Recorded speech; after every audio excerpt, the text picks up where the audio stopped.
میں آپ کو یاد کرا دوں سائفر ہوتا کیا ہے. ایک خفیہ جو کمیونیکیشن ہوتی ہے, خفیہ جو پیغام بھیجا جاتا ہے پاکستان کے ایمبیسڈرز جو فورن آفس کو پیغام بھیجتے ہیں, وہ ایک خفیہ کوڈ کے مطابق بھیجتے ہیں, اس کو سائفر کہتے ہیں. تو وہ جو سائفر ہوتا ہے یہ بڑا ضروری ہے آپ نے سمجھنا, وہ واقعی اس کو سیکرٹ رکھنا, اس کو خفیہ رکھنا بہت ضروری ہے, کیونکہ ایک دفعہ وہ کوڈ دنیا کو پتہ چل جائے تو سارے جتنے بھی آپ کے ایمبیسڈرز خفیہ میسیجز بھیج رہے ہوتے ہیں فورن آفس باہر کی دنیا سے, وہ سارے پبلک ہو جائیں گے, جس طرح وکی لیکس کے اندر پبلک ہو گئے تھے. یاد رکھیں وکی لیکس میں امریکن ایمبیسڈرز جو ڈاکیومنٹس بھیجتے تھے, جو کمیونیکیشن بھیجتے تھے اپنے اسٹیٹ ڈپارٹمنٹ کو, وہ سارے پبلک ہو گئے تھے, اور اس میں کئی انکشاف ہوئے جس میں دیکھنے والے جو پاکستان کے اندر ہمارے سیاستدان وہ کیا باتیں کر رہے تھے ایمبیسڈر سے, وہ بھی دیکھنے والے ہیں کہ کتنے دوگلے تھے. اور انہوں نے, میں یہ اللہ کا شکر ہے میں یہ کہتا ہوں, انہوں نے کہا کہ ایک آدمی ہے جو ہمارے سے بات کرتا ہے وہ پبلک سے کرتا ہے, باقی انہوں نے کہا باقی جتنے پولیٹیشین ہیں وہ ہمیں کچھ کہتے ہیں, پبلک میں جا کے کچھ کہتے ہیں. بہرحال تو وہ سائفر کو سیکرٹ رکھنا بڑا اہم ہے. تو کیا عمران خان نے وہ جو سائفر جو کوڈ تھی اس کو پبلک کیا ہے؟ اب یہ آپ سمجھ جائیں کہ جو سائفر آتا ہے فورن آفس کے اندر وہ کبھی کسی کے پاس نہیں جاتا, وہ صرف فورن آفس میں رہتا ہے, وہ چوری نہیں ہو سکتا,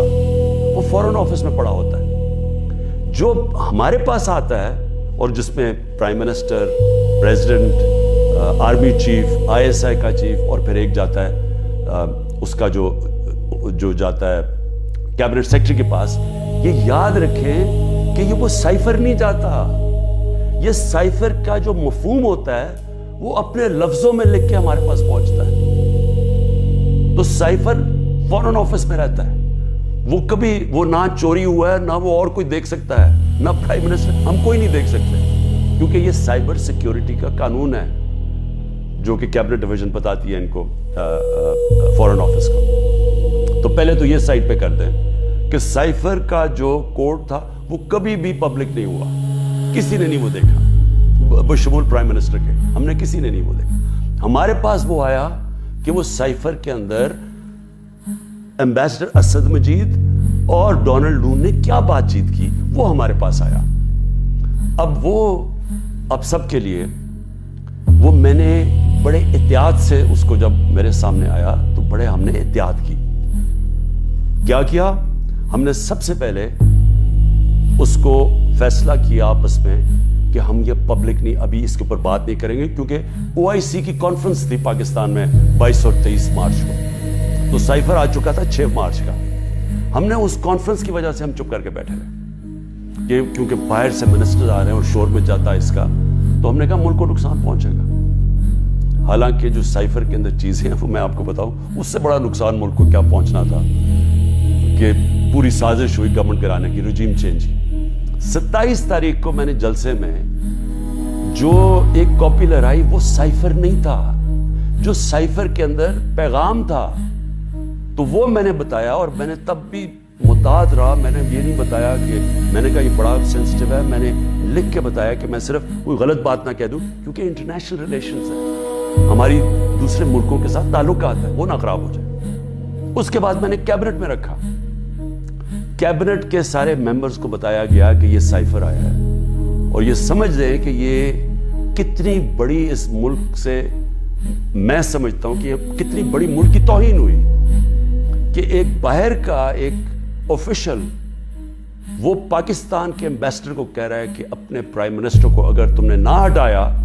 ووٹ آف نو کانفیڈنس, جو پھر سے میں یاد کرا دوں کہ ابھی آئی نہیں تھی, تو پاکستان کے لیے مشکلات ہوں گی, اور اگر اس کو ہٹا دیا تو سب کچھ معاف ہو جائے گا. یہ تھا سائفر میں. اور جو ایمبیسڈر تھے, پھر سے میں آپ کو بتا دوں, اسد مجید, انہوں نے لکھا اس میں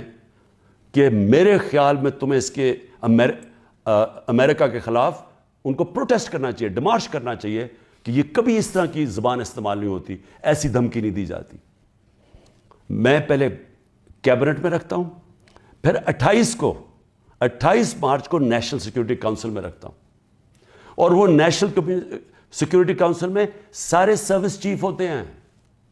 جنرل باجوہ تھے وہاں، ایئر چیف تھے ادھر، نیوی کے چیف تھے، جوائنٹ چیف آف سٹاف تھے، ہمارے ساری کیبنٹ کے سینئر ممبرز تھے، فورن آفس کے سیکرٹری بیٹھے ہوئے تھے. اور اس میں کیا فیصلہ ہوتا ہے کہ ہمیں جس طرح امبیسڈر اسد مجید نے ریکمینڈ کیا، ہمیں ڈیمارش کرنا چاہیے،